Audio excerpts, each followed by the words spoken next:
The title of my paper is Bridging the Gap Between Uses, Using Digital Spaces to Bring Collaborative Learning and Socialization into the Composition Classroom. There are generally two different approaches to discussing the use of technology in the composition classroom. First, many argue that with technology, composition is not only about creating meaning with text, but also with image and sound. An example of such an argument appeared in Kathleen Blake Yancey's article, Made Not Only in Words, Composition in a New Key, and in fact appears in my essay as well. Second, many are discussing a number of new digital spaces and trying to find ways to translate the writing processes occurring there into composition classrooms.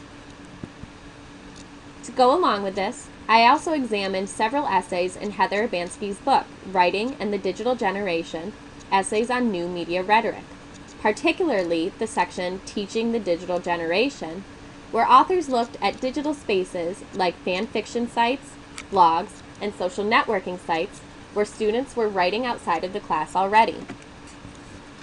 These are some examples of sites where students are writing outside of the classroom. This is a fan fiction site that inspired Julie Parrish's article, Encouraging Feedback, Responding to Fan Fiction at Different Colored Pens.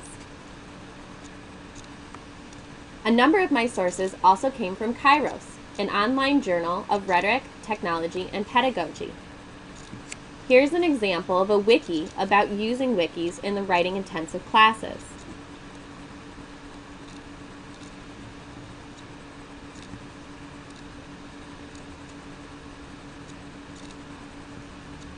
This is a Facebook-styled paper about using social media in composition classrooms.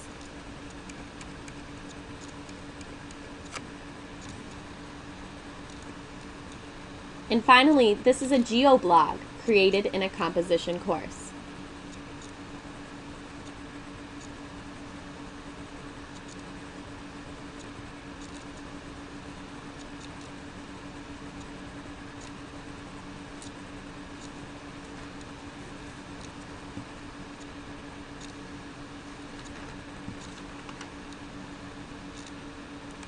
My intentions in my paper lay somewhere in the middle.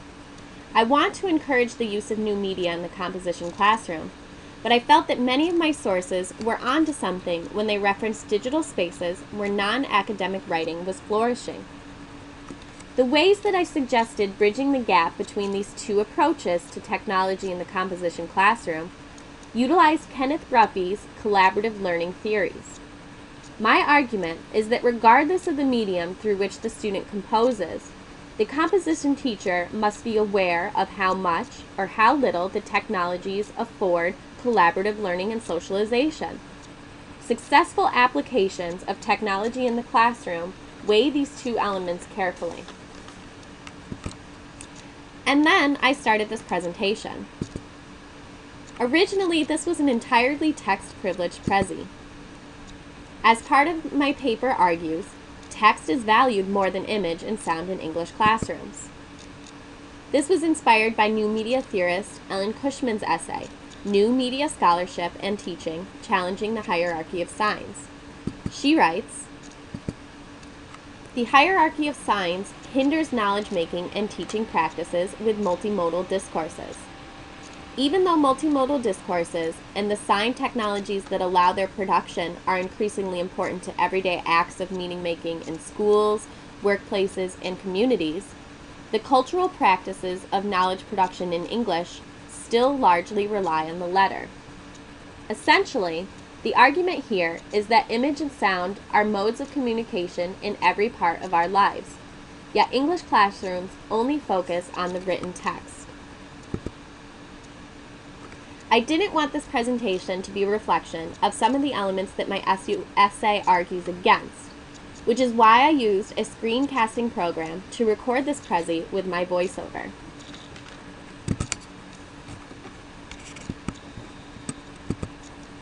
I hope you enjoyed my little twist on the classic presentation, and thank you for watching and listening.